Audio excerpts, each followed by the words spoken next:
আসসালামু আলাইকুম। এখন হচ্ছে আমরা এনএসআই ফিল্ড অফিসারের বাংলা অংশ নিয়ে আলোচনা করব।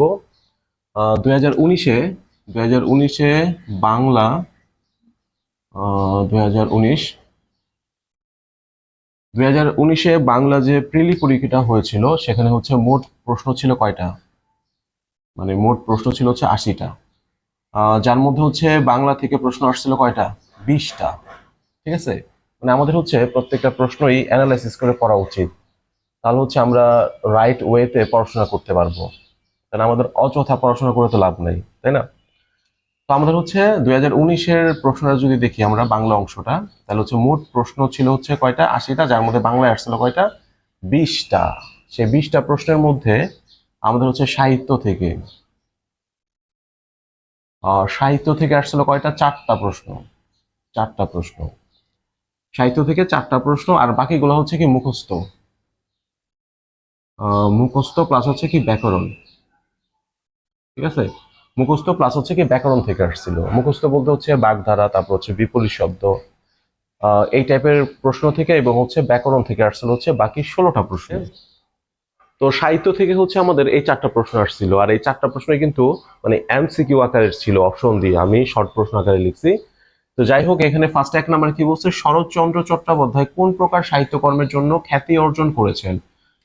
শরৎচন্দ্র চট্টোপাধ্যায় হচ্ছে কি উপন্যাসের জন্য হচ্ছে খ্যাতি অর্জন করেছেন। তা হচ্ছে কোন খ্যাতিমান লেখক বীরবল বীরবল ছন্দ নামে হচ্ছে লিখতেন? প্রমোদ চৌধুরী। প্রমোদ চৌধুরী হচ্ছে কি বীরবল ছন্দ নামে লিখতেন। নুরুল দিনের সারা জীবন নাটকের রচয়িতাকে? নুরুল দিনের সারা জীবন নাটকের রচয়িতাকে? সৈয়দ শামসুল হক। সৈয়দ শামসুল হক। ব্যথার ব্যথার দান গ্রন্থটির রচয়িতাকে? ব্যথার দান গ্রন্থটির রচয়িতা হচ্ছে কাজী নজরুল ইসলাম। তার মানে বলা যায় সাহিত্য থেকে অপরিচিত কোনো কোশ্চেন আসে না, মানে খুব পরিচিত প্রশ্নগুলাই সাহিত্যে চলে আসে। এখন যদি দেখি যে মুখস্থ থেকে কি কি আসছিল, বাগধারা আসছিল, তারপর হচ্ছে বিপরীত শব্দ আসছিল, সমার্থক শব্দ আসছিল, এবং হচ্ছে এক কথায় প্রকাশ আসছিল। মোট 4টা প্রশ্ন আসছিল মুখস্থ থেকে। তো ফার্স্টে বলছে হচ্ছে সুখের পায়রা বাগধারাটির অর্থ কি? সুখের পায়রা বাগধারাটির অর্থ হচ্ছে সুসময়ের বন্ধু। কি? সুসময়ের বন্ধু। তারপরে আশু শব্দের বিপরীত শব্দ কোনটি? আশু আশু শব্দের বিপরীত শব্দ কোনটি? আশু শব্দের বিপরীত শব্দ হচ্ছে যে বিলম্ব। ঠিক আছে, বিলম্ব। তারপরে দুলালি দুলালি শব্দের সমার্থক কোনটি? এই যে দুলালি শব্দের সমার্থক কোনটি? সমার্থক হচ্ছে কন্যা। দুলালি শব্দের সমার্থক হচ্ছে কন্যা। তারপরে সকলের জন্য প্রযোজ্য। সকলের জন্য প্রযোজ্য এটার এক কথায় কি? সকলের জন্য প্রযোজ্য এটার এক কথায় হচ্ছে সর্বজনীন। সর্বজনীন। ঠিক আছে, আমাদের এই 4টা প্রশ্ন হচ্ছে মুখস্থ অংশ থেকে আসছিল। তার মানে আমাদের সাহিত্য থেকে কয়টা প্রশ্ন আসছিল? সাহিত্য থেকে 4টা। সাহিত্য থেকে হচ্ছে কয়টা? 4টা। আর মুখস্থ থেকে হচ্ছে 4টা। ঠিক আছে, 4টা 4টা 8টা।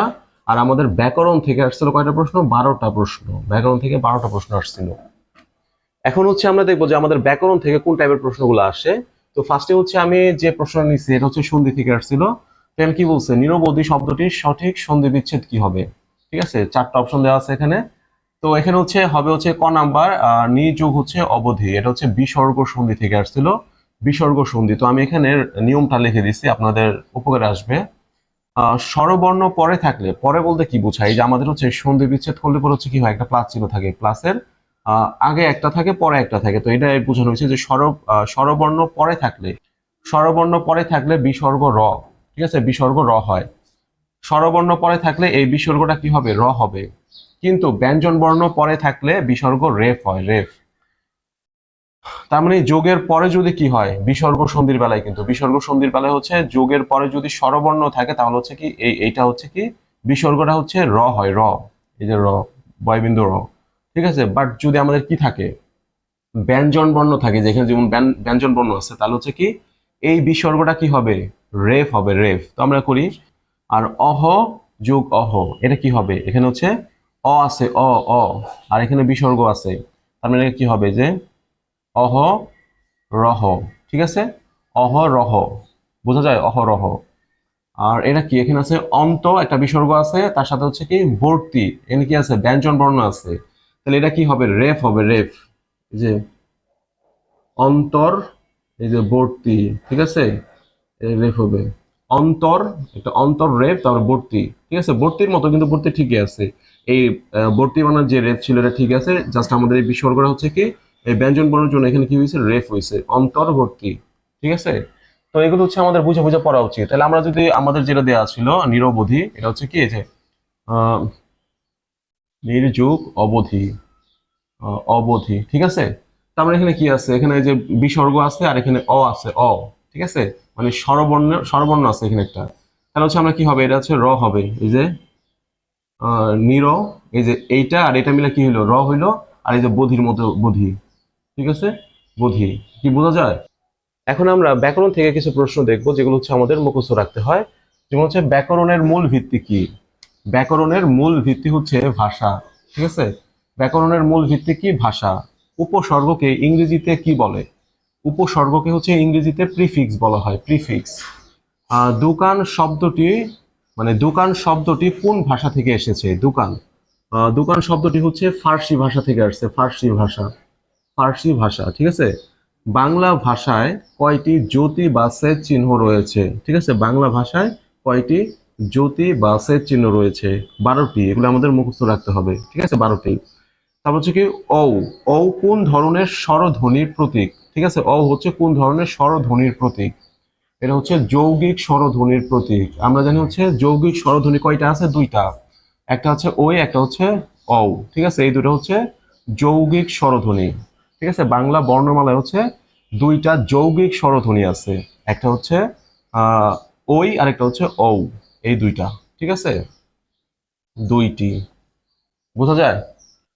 তারপরে কি বলছে এখানে, নিচের কোন বানানটি সঠিক, এখানে কিন্তু শুদ্ধ বানান থেকে কোশ্চেন আসে। তো এখানে হচ্ছে এই যে এই ফার্স্টের ক নাম্বার হচ্ছে সঠিক হবে, যে ধুলির স্বাদ, ঠিক আছে, ধুলির স্বাদ, আর এগুলি কিন্তু শুদ্ধ না। এই যে ধুলির স্বাদ, এই বানানগুলো হচ্ছে আমাদের ভালো করে দেখতে হবে। তা হচ্ছে বাক্যের বিভিন্ন উপাদানের, বাক্যের বিভিন্ন উপাদানের সংযোজন ব্যাকরণের কোন অংশে আলোচিত হয়, এটা হচ্ছে বাক্যতত্ত্বে, ঠিক আছে, বাক্যতত্ত্বে ব্যাকরণের বিভিন্ন উপাদানের সংযোজন ব্যাকরণের কোন অংশে আলোচিত হয়, এটা হচ্ছে বাক্যতত্ত্বে। কোন তিনটি বর্ণের পর, কোন তিনটি বর্ণের পর এই ন, ঠিক আছে, দন্ত্যান্ন হলে তা মূর্ধন্য হয়, মানে কোন তিনটি বর্ণের পর দন্ত্যান্ন হলে তা মূর্ধন্য হয়। চারটা অপশন দিছে এখানে, কোন তিনটা বর্ণের পর, আহ, রি র স, রি ব স, না এটা না, এটাও না, এটাও না, এটাও না, এই যে এই তিনটা বর্ণ, ঠিক আছে, রি, তারপর হচ্ছে বয়বিন্দু র, এবং হচ্ছে পেট কাটা মূর্ধন্য স, ঠিক আছে। তার মানে এই বর্ণ তিনটার পরে এই দন্তন্য হলে সেটা হচ্ছে কি, মূর্ধন্য, এই যে মূর্ধন্য হয়। আমরা যদি উদাহরণ দেই, ভাষণ, ঠিক আছে, এই যে ভাষণ ন, এই ন হবে, ঠিক আছে, ভাষণ। তারপরে আর কি হবে এখানে, তারপর হচ্ছে কি আমরা যদি বলি ঋণ, এই যে ঋণ, ঠিক আছে, ঋণ। তারপর হচ্ছে কারণ, কারণ, ঠিক আছে, কারণ, এই যে ভাষণ, ঋণ, কারণ, এগুলো হচ্ছে উদাহরণ, ঠিক আছে। এই বর্ণগুলোর পরে হচ্ছে আমাদের হচ্ছে কি, এই দন্তান্ন থাকলে সেটা হচ্ছে কি মূর্ধন্য হয়।